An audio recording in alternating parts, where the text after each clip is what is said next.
I had no idea what was going on at the time and spent a lot of time doubting my husband. This was almost 10 years ago. I was in my 30s and had only recently married my husband. With my husband working so hard even before we married, I expected life with him to be difficult. But he never came home for so long that I felt alone. At first, I tried to let my husband relax at home during the rare times he will be at home. But my frustration grew. I became harsh with him every time I saw his face. My husband would try to soothe me, but if he saw that I was still unsatisfied, he started to ignore me. I wanted him to look at me, no matter how busy he was with his work, because we were married. This emotion got the best of me, and I couldn't look at my husband objectively any longer. Whenever I would pick a fight with my husband, he would always say, "I'm going to settle down soon, and then we'll go to that island you like." But this never came true. "Work is more important than me, isn't it?" I said. "If so, don't force yourself to come home. I'm tired too, and seeing you so exhausted makes me sad." No matter how many horrible things I said to him, he never took it seriously, and I began to have a nagging feeling that our marriage was coming to an end. Soon after, my husband could tell I wasn't even mad at him and had no feelings for him. I didn't suspect it at first because he worked in a department with many business trips. But one day, I found a receipt and membership card for a hotel near our house in his suit pocket after he came home from a business trip. The receipt indicated that he had stayed at the hotel on a day when he was out of town on a business trip, and he had accumulated points for more than one night. As a successful businessman who could get the job done, my husband was quite popular with the ladies at work. I guessed that he had found another woman to be with. Why should I have a hard time when he is enjoying being with another woman? I went out at night in spite of my husband's infidelity and made plans on weekends too. It was fun for a while, but eventually I grew tired. I was tired of forcing myself to smile and not being able to truly enjoy myself. Perhaps it was finally time for my husband and I to be free. We're both avoiding each other, not facing each other as husband and wife.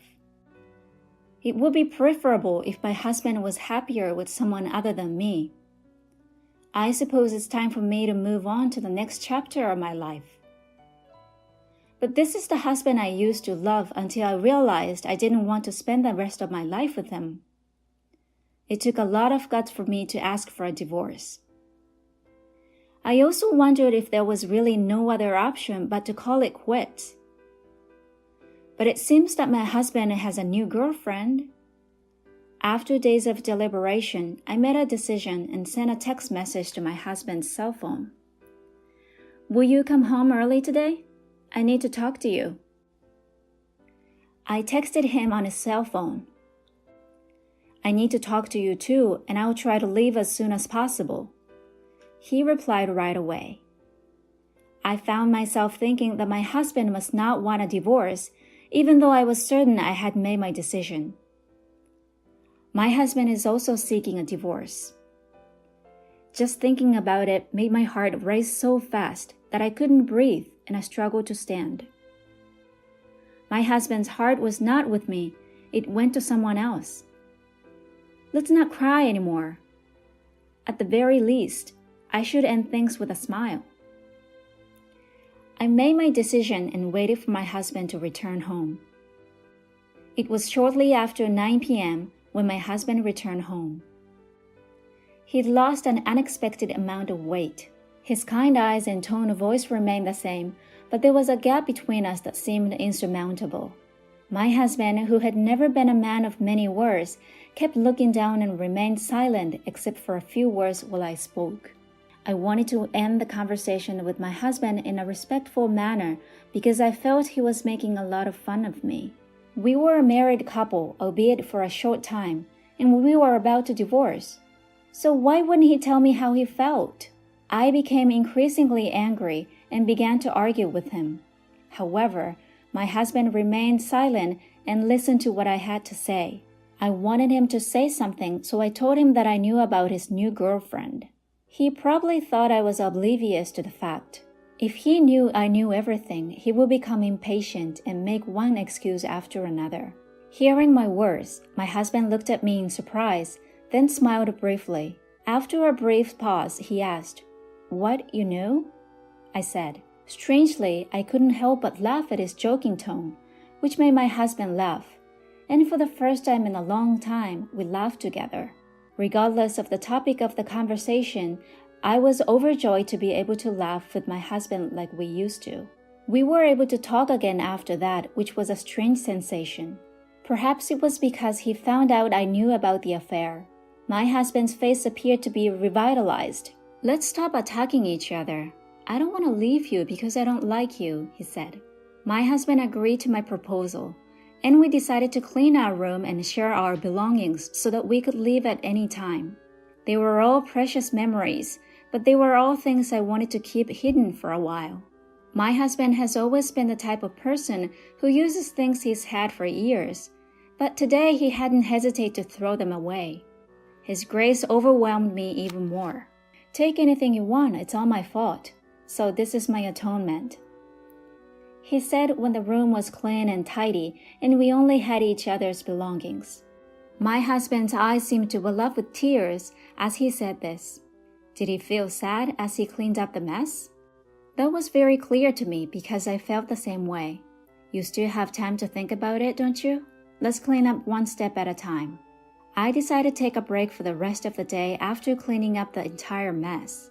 I took a bath to clear my mind.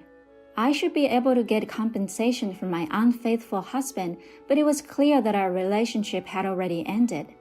Besides, I don't want to taint my memories of my husband any further. As I was getting ready for bed after the bath, my husband entered the bedroom. He climbed into bed and gently drew me into his arms. "Hey, this is weird, and I feel bad for your girlfriend," I said. My husband said quietly, "Just one more time, I want to be by your side." I stiffened slightly. He was trembling as he wrapped his arms around me.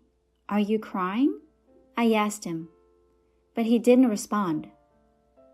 I noticed that his body was lighter and more bony as I stroked his back. "Are you sure you're well? You appear to have shed some pounds."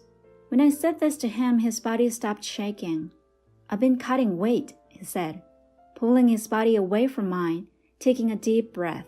"Okay, is there anything else I should know? Are you sure you're okay?" It had been a long time since I had touched my husband's body, and I was surprised to see how different it looked from before. My husband's physique was always stocky and muscular. Even when he was busy, he enjoyed working out, but he told me, "She likes me like this." I was sad once more. He's doing it for her. Why doesn't he just forget about me if he enjoys being with her so much that he loses weight? I see. Then there's no need to cry because it's the last day, or is it tears of joy? To keep my sadness at bay, I said something sarcastic that I didn't need to say. "You're still the same. I like that part of you too. I wish you a happy life from tomorrow. I'll be praying for you wherever you are," my husband said lightly. After saying that, my husband began to snore. He was a man who moved at his own pace until the end. I hope so as well. I fell asleep after murmuring to his sleeping face. I overslept the next day because I had stayed up late cleaning up the room the day before. My husband was no longer in bed when I awoke. When I entered the living room, I noticed an A4-size envelope on the table, and when I opened it, I discovered a bank book and a slew of documents inside. When I removed everything, I discovered that it was related to our marital property. There was also an unusually large sum of money in the bank book in my name. And I discovered the divorce papers in a small envelope. My husband's section had already been filled, so all that remained was for me to complete and submit mine. In a panic, I dialed my husband's cell phone, but it was disconnected because it appeared to have been canceled. I spent several days asking about my husband's whereabouts with his parents and friends, but none of them would tell me. I had no choice but to contact his company, where I discovered that my husband, the workaholic, had resigned a few months before. It would have made sense if he made a new girlfriend and left, but why go to such length? Why didn't anyone tell me anything? I've grown suspicious of people, and there appears to be no way to contact my husband. The mental fatigue that had been building up since before the divorce nearly crushed me. My husband had gone to the trouble of arranging compensation for me, and now that I was free, I decided to spend some time in a place I really enjoyed. We arrived at the remote island, which took nearly a day to reach from the mainland. The island was depopulated and about 3,000 people lived there. I had visited the island once with my husband and was captivated by its natural beauty and the slow flow of time. My husband promised that we would return to the island once his work was completed. I miss my husband, but maybe what I need now is the peace and quiet of that place. I quit my job and moved to this remote island a few months later after renting the house to someone else. It was a risky move on my part, but I knew I couldn't stay in my house any longer. I'm not sure how my husband paid off the mortgage, but I know he worked very hard. But there were too many memories to keep living alone in the house. However, I didn't want to waste my husband's efforts, so I didn't want to just let it go. There are many strange things, but I can't ask my husband about them anymore. I plan to spend time on his quiet island, relaxing and letting myself go. I began to adjust to island life and became acquainted with my neighbors. I had enough assets to live a normal life without working, but I realized that doing nothing was even more depressing. So I started working as a sort of helper, assisting the elderly neighbors with their problems. I was initially treated as an outsider, but as I became more used to the work, I was relieved to be accepted as one of the islanders. As I was settling in, I learned from a coworker that a new client had arrived from the main island for medical treatment. He had become ill and had chosen this island as his final residence because there was no treatment available. Moving to this island with no medical facilities would be difficult, unless you're very prepared to move to this island in that condition. I was thinking that being in charge would be difficult when the new client asked for a visit, and I was the only one free. I had heard about his medical condition, so I was nervous as I went to his house.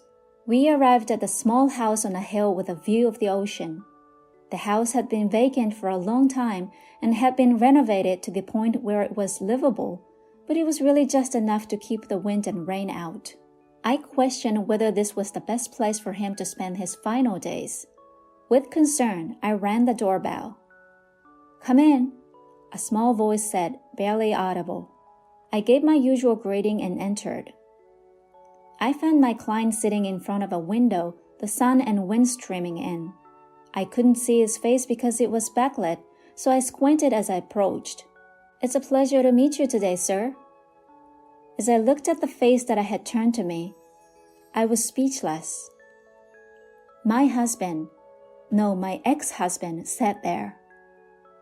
We were both taken aback. We just stood there staring. My husband initiated the conversation. "You found me out," he said. He was mischievously smiling, like before. "What exactly are you doing here?" I was so confused by my husband's presence, the fact that he wasn't supposed to be there, as well as the information I had heard at work, that I couldn't speak properly.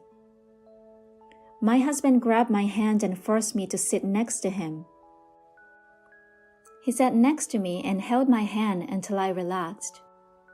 I couldn't think of anything to say to him, and as I sat there, I heard a voice at the door. I wiped my tears and opened the door, where an elderly man stood.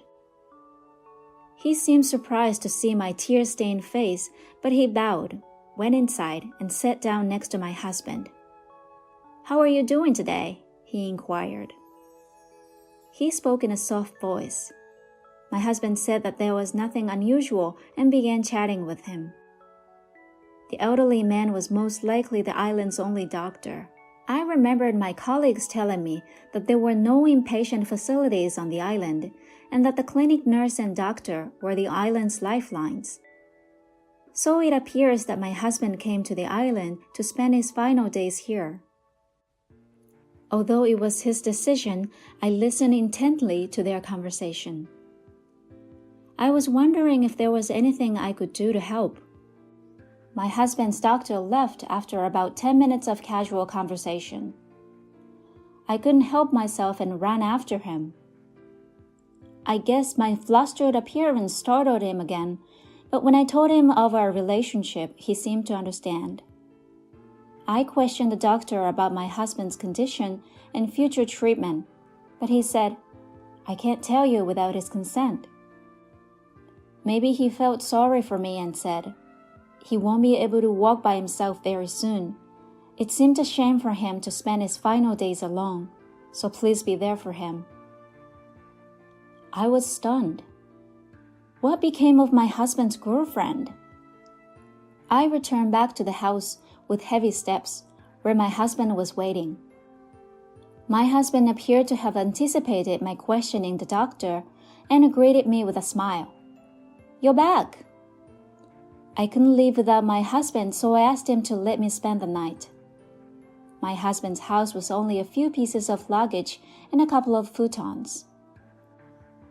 It was the first time I'd slept with my husband since we discussed divorce. As I cuddled up under the covers with my husband, we told each other how we got here. I was eager to ask about his illness, but I decided that it wasn't time to talk about painful topics, so we reminisced. This was also due to my feelings about his relationship with her. I asked him if he hadn't brought her to the island before I asked to stay, but he just laughed and covered it up. The fact that he didn't say anything suggested that there was a sad event. I was careful not to hurt his feelings by asking any more questions. The next day, I informed my employer of what had occurred and decided to take some time off. I want to spend what time my husband had with him. I took my husband, who couldn't walk very far, around the island in a wheelchair. There were places I remembered from my previous visit, places and scenery I wanted to show him for the first time. It was satisfying just being together. I wish we'd been this close when we were married. Even after my divorce, I discovered that the feelings I had grew stronger. But there's nothing I could do about it now. My husband would be confused if I told him. Like friends, I would stay by his side. The good times were fleeting, but the disease was gradually taking its toll on my husband. His physical strength had deteriorated to the point where he could no longer go out or even take the long-awaited walks. Even daily tasks became difficult, and he began to doze off and fall asleep more frequently. The doctor came to see him every day, but the only relief was that he was no longer in pain, and I couldn't believe that this was natural and that he would leave me so soon. I nursed my husband, never leaving his side for a second, so he wouldn't be alone when he awoke, which could happen at any time. Sometimes he'd wake up and tell me the rest of the dream he just awoke from, and other times he'd tell me about long-ago memories as if they just happened. I loved every moment, and this love exacerbated my sadness. My husband gradually stopped waking up after that. When we stopped talking, I stayed by his side, reading his favorite books and telling him about the sights and sounds I'd missed so he could understand. I wanted to tell him about a beautiful sunset one day, so I held his hand and tried to speak to him. My husband's hand was cold to the touch. He was barely breathing, and his chest moved in an unnatural way. I panicked and called the doctor, who said he would be there right away. I waited for him, feeling as if my heart was being ripped out of my chest by the out-of-control situation. I hoped it was a misunderstanding. I wanted him to reassure me that everything would be fine. However, when the doctor arrived, he took a look and said, "His blood pressure has already dropped quite a bit. Let him go in peace. I believe he wants you to stay with him, so I'll sit this one out. Don't worry, I'll be right there if anything happens, so please stay by his side." The doctor then said goodbye to my husband and walked out.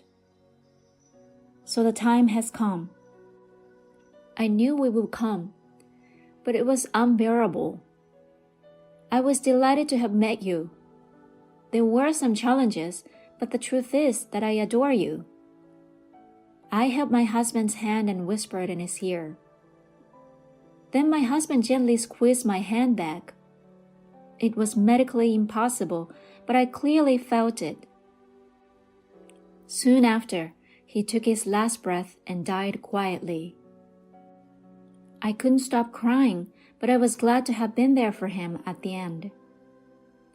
I was so busy after he had died that I didn't have time to mourn until after the burial. When I finally got home after cleaning up my husband's belongings, I noticed that mail had accumulated like a mountain. I was struck by the nostalgic handwriting I discovered as I went through them one by one. My husband had written dozens of letters. I wondered how long it had been since I had spent every day with him, trying to keep as close to him as possible. His letters started on the day of our reunion. My husband had moved here in the hope of seeing me again, but he didn't expect to actually find me here. It was difficult for him not to notice how surprised and delighted he was, it read. I couldn't stop laughing at how funny my husband's letters were. And the fact that my husband felt that way was the best compliment he could have given me. The date on the letter indicated that he had been posting it every day, but his handwriting became more dirty and the length of the letter became shorter as the days passed, clearly demonstrating the progression of his illness. With sadness, I continued reading, but my eyes stopped at one point. He had written the truth about our divorce. My husband's illness started during our marriage. When he discovered it, there was nothing they could do to help him, and the treatment he received as his last hope was ineffective and only had side effects. My husband made plans to divorce me because he didn't want me to spend the rest of my life with this disease, and I fell right into his trap. He had no idea I'd suspect the existence of another woman, but he didn't deny it because he thought he could give a lot of money to me as compensation. Because I no longer required medical treatment, I wanted to liquidate all of my assets so that you could live freely, he wrote. What hurtful words I'd hurled at my husband, who had thought that far from me. I sincerely apologized. Tears flowed uncontrollably. Then there was a knock on the front door. I wiped my tears quickly and opened the door to find my doctor standing there. What brings you here, doctor? I inquired. When I asked, he handed me a sealed envelope. The envelope was identical to the one I had just read from my husband. He asked me to post it every day. He wrote a few days' worth of letters before he fell into a coma, and he entrusted them to me. I couldn't refuse, and this is the last letter. He asked me to give it to you when you return to your home. So that's what this was about. This was my husband's final letter. I thanked the doctor and read my husband's letter alone. When I opened it quietly and calmly, I found a thin but clear note that said, "Thank you, I love you." We had come so far, but our hearts remained connected. I love you too. When I said this, I thought that I saw my husband's portrait's mouth smile a little. I am still living on this island, decades after my husband died. I am now officially recognized as an island resident. I built a grave next to where my husband's house used to stand, the day I was sure I'd never leave the island. My husband used to look out the window every day, and I'm sure he still does. I intend to join him there one day, and I am at peace and very happy to be surrounded by memories of my husband. Thank you for sticking with me until the end. I'll see you in the next video.